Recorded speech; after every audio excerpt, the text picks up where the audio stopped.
Yes. Good morning सर्वांना. माझा नमस्कार.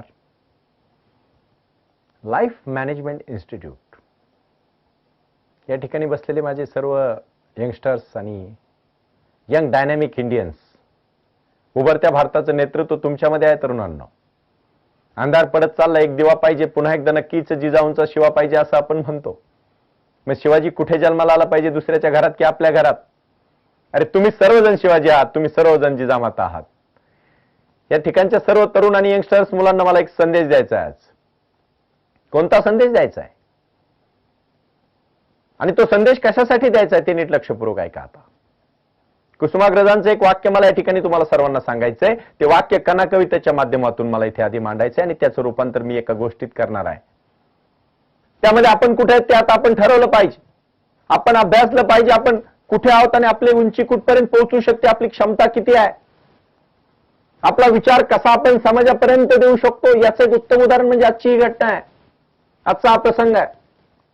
आज सर्वजण तुम्ही नुकतीच 10वीची परीक्षा पास करून आता 11वी 12वी मध्ये महत्वाच्या 2 वर्षांमध्ये आलेला आहात. तो प्रसंग त्या तरुणाचा आहे, त्या काळातला तो प्रसंग आहे.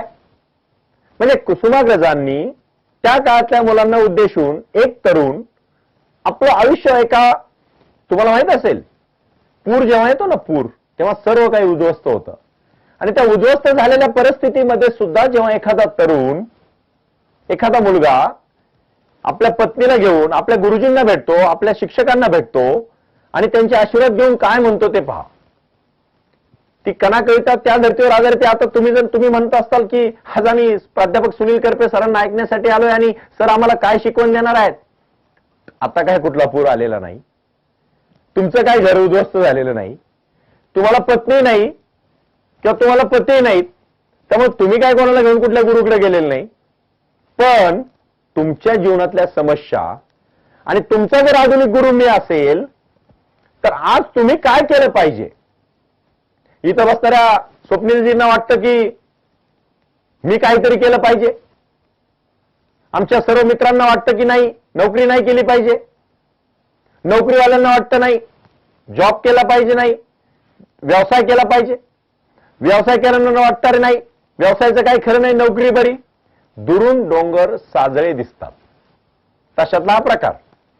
म्हणजे कुसुमाग्रजांचा विद्यार्थी जेव्हा त्यांच्याकडे येतो तेव्हा पहा प्रसंग कसा आहे. पुराने त्याचं घर उद्ध्वस्त झालेलं आहे आणि त्या परिस्थितीमध्ये तो काय उत्तर देतो, काय उत्तर देतो बरं. कणा, कवितेचं नाव आहे कणा आणि प्रत्येकाला पाठीचा कणा आहे. पहा, पाठीच्या कण्यावरती आधारित गोष्ट आहे. कशासाठी आपण म्हणतो ना मोडेन पण वाकणार नाही. अरे पण काय त्याचा अर्थ आहे. महापुरे झाडे जाती तेथे लवाळे वाचती, म्हणजे वाकायचं की नाही, वाकणे विचारांमध्ये असतं बाळांनो. माफ करा थोडं स्पष्ट बोलतोय पण ह्या गोष्टी फार महत्वाच्या आहेत. त्या गोष्टी तुमच्या जीवनाशी निगडीत आहेत, त्या गोष्टी समाजाशी निगडीत आहेत. आज बसलेल्या सर्व तरुणांना मला आव्हान करायचंय की किती बसलेल्यांना वाटतं उद्योगपती व्हायचंय. अरे वा. किती जणांना वाटतं IAS IPS व्हायचंय. अरे वा. किती जणांना वाटतं शिक्षक व्हायचंय. कोणालाच नाही. अरे कमी समजू नका शिक्षकाला. शिक्षक माझ्या मित्रा, चालता चालता थांबू नकोस, निवडलेल्या मार्गावर तू मागे फिरू नकोस. समाज आपली करील उपेक्षा विचार मनात आणू नकोस. पैशासाठी जग धावते, मानासाठी रुसू नकोस. शेवटी मात्र लक्षात ठेव, सत्ता संपत्ती सारे व्यर्थ, ज्ञानदाने व्रत आपले, आहे त्यास महान अर्थ, आहे त्यास महान अर्थ. अरे किती मोठी उंची आहे शिक्षकांची. गुरुर ब्रह्मा गुरु विष्णू गुरुदेवो महेश्वरा गुरु साक्षात परब्रह्म तस्मै श्री गुरुवे नमः, तस्मै श्री गुरुवे नमः. आणि म्हणून तो विद्यार्थी आपल्या गुरुजींना जाऊन म्हणतो, ओळखलत का गुरुजी, ओळखलत का सर मला, पावसात आला कोणी, कपडे होते कर्दमलेले केसावरती पाणी, क्षणभर बसला नंतर हसला बोलला वरती पाहून, क्षणभर बसला नंतर हसला बोलला वरती पाहून. काय काय बोलला. क्षणभर बसला नंतर हसला बोलला वरती पाहून, सर गंगामाई पाहुणी आली गेली घरट्यात राहून, माहेर वाशिन पोरी सारखी 4 भिंतीत नाचली, मोकळ्या हाती जाईल कशी बायको मात्र वाचली, भिंत खचली चुलई विजली, होते नव्हते नेले प्रसाद म्हणून सर पापण्यांमध्ये पाणी थोडे ठेवले. गुरुजींनी सर्व ऐकलं. गुरुजींना वाटलं आता याला काहीतरी पैशाची गरज आहे, म्हणून गुरुजींचा हात असा खिशाकडे गेला. अक्षय हसतोय इथे. अरे हात खिशाकडे, आता खिशाकडे गेला बरंच वाटतं ना सर्वांना, पण तो विद्यार्थी काय म्हणतो ते पहा. खिशाकडे हात जाताच हसत हसत उठला, सर पैसे नको, जरा एकटेपणा वाटला. मोडून पडला संसार तरी मोडला नाही कणा, पाठीवरती हात ठेवून नुसते लढ म्हणा, नुसते लढ म्हणा, नुसते लढ म्हणा. अरे हे म्हणण्यासाठी आजही इथे आलेले माझ्या अनेक मित्रांनी फॉर्म मध्ये मी वाचलं, सर्वांची हिस्ट्री वाचली मी. बरेच जण लिहिलेले उद्योगपती व्हायचंय, छान वाटतं ना. अँबेसिडर, आता अँबेसिडरचा जमाना गेलाय. ती गोष्ट फार महत्वाची पहा. विषयाने ओघाने आलं म्हणून 1 मिनिटात घेतो फक्त. HMT, अँबेसिडर आणि नोकिया कुठेच कमी नव्हते क्वालिटीमध्ये, पण ते काळानुसार अपडेट नाही झाले. नीट ऐका बरं का. आता प्रत्येकाने, मला माहिती आहे आता इथे बसलेल्या 150-200 मुलांमध्ये बऱ्याच जणांनी लिहिले उद्योगपती व्हायचे. छान वाटतं ना. मोठी BMW, मर्सिडीज, एकदम 2-4 सेक्रेटरी, काचेचं मोठं ऑफिस. अरे बाबांनो, त्याच्यासाठी कष्ट करावे लागतात. आणि ते कष्ट कसे करायचे, कष्ट करताना काय केलं पाहिजे, त्यासाठी आपण कसं झोकून दिलं पाहिजे, या सर्व गोष्टींचा विचार मला एका गोष्टीच्या माध्यमातून सांगायचा आहे. ही गोष्ट अमेरिकेत घडलेली आहे, ही गोष्ट सत्य आहे. त्या गोष्टीमध्ये त्याचा उद्योगपती जो कोणी मालक आहे तो आज जगामध्ये एका मोठ्या उद्योग समूहाचा मालक आहे. पण त्याची सुरुवात कशी झाली? अरे कशी झाली माझ्या महात्मा गांधींची सुरुवात? कशी झाली तुम्ही विचार करा. कशी झाली धीरूभाई अंबानीच्या रिलायन्स उद्योग समूहाची सुरुवात? कशी झाली? शून्यातून झाली. एक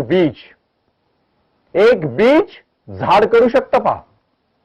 ते झाड उद्या जंगल करू शकतं, आणि ते जंगल ह्या जगामध्ये पसरू शकतं. एवढं मोठं एका बीजामध्ये क्षमता आहे. पण ते अंकुरलं तर, म्हणजे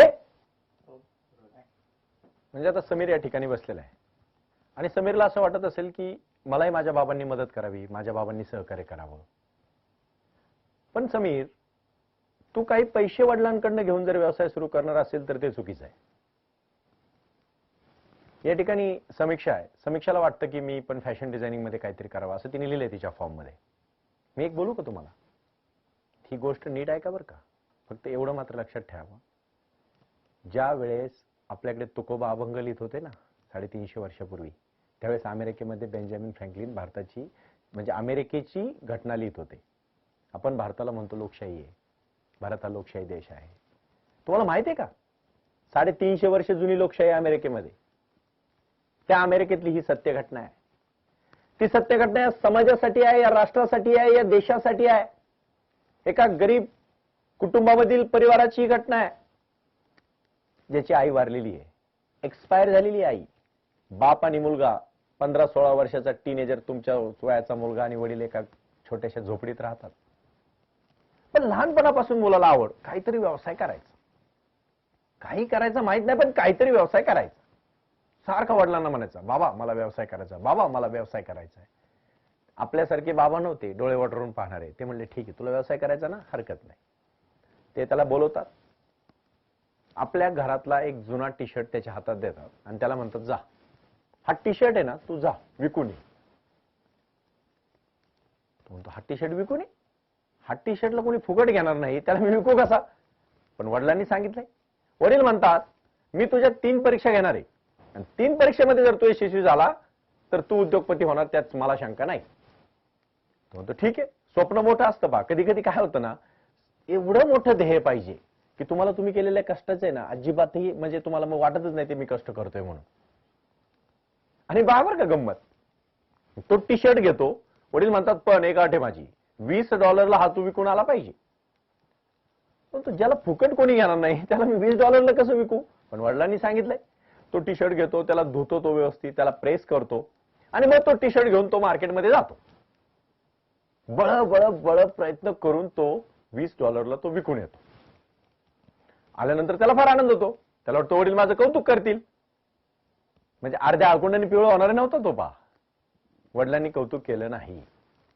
तुम्ही अलीकडे दंगल पाहिला का? दंगल, त्यात ती मुलगी शेवटचा डायलॉग म्हणते पहा. म्हणजे आमिर खानची जी मुलगी दाखवलेली आहे ती शेवटी म्हणते, पप्पा ये शब्द सुनने के लिए मेरे कान कितने सालों से तरस रहे थे आणि तो शेवटचा एक शब्द वापरतो, शाबास. म्हणजे आपल्याकडे काय कशालाही शाबास म्हणतात, अजिबात चालत नाही तसं. आणि मग तो $20 दिल्यानंतर त्याला वाटतं वडील खुश होतील. वडील काहीच बोलत नाही. 15 दिवस जातात. वडील त्याला परत बोलवतात, तशाच प्रकारचा टी शर्ट त्याच्या हातात देतात आणि त्याला सांगतात जा $200 विकू नये. तो म्हणतो मागच्या वेळेस मी बळबळ $20 विकला हा टी शर्ट, आता हा $200 कोण घेईल. पण नाही, स्वप्न मोठं असतं का त्यानंतर त्याचे वडील त्याला उद्योजक होण्यासाठी मदत म्हणण्यापेक्षा पूर्ण परवानगी देणार असतात. प्रश्न हरकत नाही, विचार नाही, काही नाही. वडील तो टी शर्ट देऊन त्याला सांगतात जा $200 विकू नये. मागच्या वेळेस मी तो बळबळ $20 विकलाय, आता $200 हे कोण घेईल. पण नाही, तो टी शर्ट घेतो, तालुक्याच्या ठिकाणी जातो, तो टी शर्ट धुतो, प्रेस करतो आणि मग विचार करतो 2 दिवस. आणि काय करतो पहा बरं का, शक्कल लढवतो, एक डोकं लावतो. डोकं लावलंच पाहिजे. मग तो टी शर्ट तो घेऊन एका दुकानात जातो. त्या दुकानदाराला म्हणतो मला याच्यावर मिकी माऊस, म्हणजे तुमच्या भाषेत सांगायचं झालं तर कार्टून काढतो. आणि कार्टून त्याच्यावर एक एम्ब्रॉयडरी करून घेतो आणि तो परत एका त्याच तालुक्याच्या ठिकाणी जातो. एक शाळा असते छोटीशी, तिथे जरा श्रीमंत बऱ्यापैकी चांगले पालक येत असतात आपल्या मुलांना घेऊन, लहान लहान मुलांना. तिथे एक पालक आपल्या लहान मुलीला घेऊन चाललेला असतो. हा मुलगा तो टी शर्ट तिथे घेऊन उभा राहतो. ती मुलगी तो टी शर्ट पाहते कारण तिला मिकी माऊस आवडतो टी शर्ट पेक्षा, आणि ती म्हणते पापा पापा मला तो टी शर्ट घ्यायचा आहे. मग तो त्याच्याकडे तो ठीक आहे आता बाला हट्टापुढे काही करणार नाही. वडील विचारतात ठीक आहे घ्यायचा आहे. दोघं जण जातात, विचारतात किती किंमत, बार्गेनिंग वगैरे करून $210 तो टी शर्ट तो त्या मुलाकडनं विकत घेतो आपल्या मुलीच्या हट्टापायी. पावर का टी शर्टची किंमत तेवढी नाही, पण मिकी माऊसची आयडिया सुचल्यामुळे त्याची किंमत वाढली. आणि मग $210 घेऊन तो जातो घरी, वडिलांकडे देतो, म्हणतो बाबा मी हा टी शर्ट $210 विकला. वडील म्हणतात काहीच नाही, ठीक आहे. त्याला वाटतं आताही वडील कौतुक करत नाही. तिसरा प्रश्न विचार करत असतो, काय प्रश्न आहे, काय प्रश्न आहे, काय प्रश्न आहे. आणि मग पहा बरं का, तिसऱ्या वेळेस वडील तशाच प्रकारचा टी शर्ट देतात आणि सांगतात जा आता $2000 हा टी शर्ट विकू नये. तो विचार करतो, पहिल्यांदा $20, नंतर $210, आता हाच टी शर्ट $2000. अरे कसं शक्य आहे. पण नाही, स्वप्न मोठं, ध्येय मोठं, विचार मोठा. आणि मग तो टी शर्ट घेतो. तो पप्पा मला 10 दिवस लागतील. ठीक आहे दिले. तो टी शर्ट घेऊन तो मोठ्या शहरात जातो, कॅलिफोर्नियामध्ये. तो टी शर्ट घेतो, धुतो, बॅग मध्ये ठेवतो आणि फिरतो. 8 दिवस फिरतो, 9 दिवस फिरतो, 10 दिवस फिरतो. 10व्या दिवशी मात्र त्याला माहित असतं की आज आपल्याला याचा निर्णय लावायचा. संकल्प, कुतूहल कुछ भी नहीं चुकाता, इसलिए कुछ भी नहीं पाता. संकल्प बहुत कुछ करता है, बहुत कुछ पाता है. गौतम बुद्ध जी भी जिस दिन उनको ज्ञान प्राप्त हुआ ना, उस दिन उन्होंने कहा था 6 साल तक लगा गौतम बुद्ध जी को ज्ञान प्राप्त करने के लिए बोधि वृक्ष के नीचे. और उन्होंने कहा आज अगर मुझे ज्ञान नहीं प्राप्त हुआ तो मैं यहां से उठूंगा नहीं. और उसी दिन रात को 12 बजे उनको ज्ञान प्राप्त हुआ. म्हणजे काय, जिद्द असेल तर सगळं मिळतं. 9व्या दिवशी त्यांनी प्रयत्न केले आणि 10व्या दिवशी त्यांनी ठरवलं आता शेवटचा दिवस आहे. त्या दिवशी त्याला लगेच एका मॉलमध्ये जातो. तिथे तो पाहतोय का पॉप सिंगर, अमेरिकन पॉप सिंगरचं तिथं कॉन्सर्ट असतं बा, मोठा कार्यक्रम असतो. आपल्याकडे कसं अमिताभ बच्चन येणार, सलमान खान येणार म्हणलं सगळे लोक येतात तसं. आणि तिकडे सिंगिंगला जास्त महत्व आहे. म्हणजे आपल्याकडे कसं अभिनयाला आहे तसं तिथं सिंगिंगला आहे. पॉप सिंगर म्हणजे तिथलं देवताच. आता तुम्हाला मायकल जॅक्सनची गोष्ट माहित असेल, तशाच प्रकारे. आणि मग पहा बरं का, तो येतो जवळ, तिथं जातो, तिकीटला पैसे नाही पण मार्ग काढतो. बळ तिथली सिक्युरिटी तोडून त्या पॉप सिंगर कार्यक्रमापर्यंत पोहोचतो. कार्यक्रम झाल्यावर पटकन तिला भेटतो आणि तिला म्हणतो माझ्या टी शर्टवर सही करा. आता त्यावेळेस फॅन असतात, लगेच ती त्याच्या टी शर्टवर छानपैकी सही करते, त्याला स्माइल देते आणि मग तो टी शर्ट घेऊन तो न्यू जर्सी मध्ये जातो. आणि वडिलांना सांगतो बाबा मला अजून 4 दिवस लागतील. वडील म्हणतात दिले. आणि मग त्या एका मॉलमध्ये तो जातो. त्या मॉलवाल्याला म्हणतो मला ह्या टी शर्ट या पॉप सिंगरचं याच्यावर काय आहे, साईन आहे, मला याचा तुमच्या इथे लिलाव करायचा आहे. आणि मग तिथे तो घोषणा करतो, मॉलवाला त्याला परवानगी देतो. आणि मग पहा त्या मॉलमध्ये तो टी शर्ट एका शोकेशमध्ये ठेवला जातो आणि तिथे लिहिलं जातं की सो अँड सो डेटला याचा लिलाव होणार आहे. अमेरिका शेवटी पैशावाल्यांचा देश आहे, तिथं काय शौक की कोई किंमत नहीं होती. बरोबर का नीट. म्हणजे आपण म्हणतो ना आमचं एखादं स्वप्न आहे त्याची काही किंमत नाही, तशातला जो प्रकार आहे. आणि मग काय एकत्र येतात ते सगळे. 100 लोकांची गर्दी होते. पहिला जण म्हणतो $1000, दुसरा म्हणतो $2000, तिसरा म्हणतो $5000, चौथा म्हणतो $20000, पाचवा म्हणतो $50000, सहावा म्हणतो $1,00,000. आणि मग $1,00,000 $1,00,000 2, $1,00,000 3 म्हणून त्याचा लिलाव होतो. आणि तो टी शर्ट $1,00,000 विकला जातो. $1,00,000 ते पैसे घेतो, बॉलवाल्याचे काय असतील तो देतो. आणि मग तो आपल्या वडिलांकडे जातो. त्याच्या डोळ्यात पाणी येतं. बाबा बाबा तुम्ही मला स्वप्न दिलीत, माझ्या स्वप्नाला बळ दिलं, माझ्या पंखात तुम्ही बळ दिलं. पहा कबूतर, अगर आप चाहोगे तो आप कबूतर को ईगल के पंख बिठा सकते हो बच्चों, लेकिन आकाश भरारी मारने के लिए आपके खून में ताकत होनी चाहिए. कोई बिजनेसमैन अगर बनना है तो आपके खून में ताकत होनी चाहिए. अरे $1 का टी शर्ट अगर $1,00,000 को आदमी को बेचने की उसकी विजन हो सकती है तो वही उद्योगपति बन सकता है. या बाप से या मां से पैसे लेके शोरूम डाल के कोई उद्योगपति नहीं हो सकता. और फिर पिताजी उसके सर पे आग रखते बोलते हैं, बेटा हाथ रख के बोलते हैं, देख मैंने तुझे ज्यादा कुछ नहीं दिया, लेकिन तेरे खून में जो ताकत दी है ना, जा तू वर्ल्ड में कहीं भी तेरे जैसा उद्योगपति कोई नहीं होगा. वर्जिन ग्रुप का मालिक, जिसकी कहानी मैंने आपको अभी बताई है, आपको मेरा बात सुनने के बाद बहुत अच्छा लगेगा. अब ज्यादा मोटिवेट मत होइएगा, ज्यादा खुश होऊ नका की नाही आता फार सरांनी सांगितलं की घरी जाऊन लगेच काहीतरी टी शर्ट विकायला जाऊ नका. भूमिका समजून घ्या. स्वतःची क्षमता जर प्रगल्भ असेल, स्वतःच्या पायामध्ये जर बळ असेल, बाहुबलीमध्ये हातात जर बळ असेल, तर तुम्ही यशस्वी झाल्याशिवाय राहणार नाही. एवढंच मला या ठिकाणी सांगायचंय. धन्यवाद. Please share and like this video and subscribe our YouTube channel. Thank you.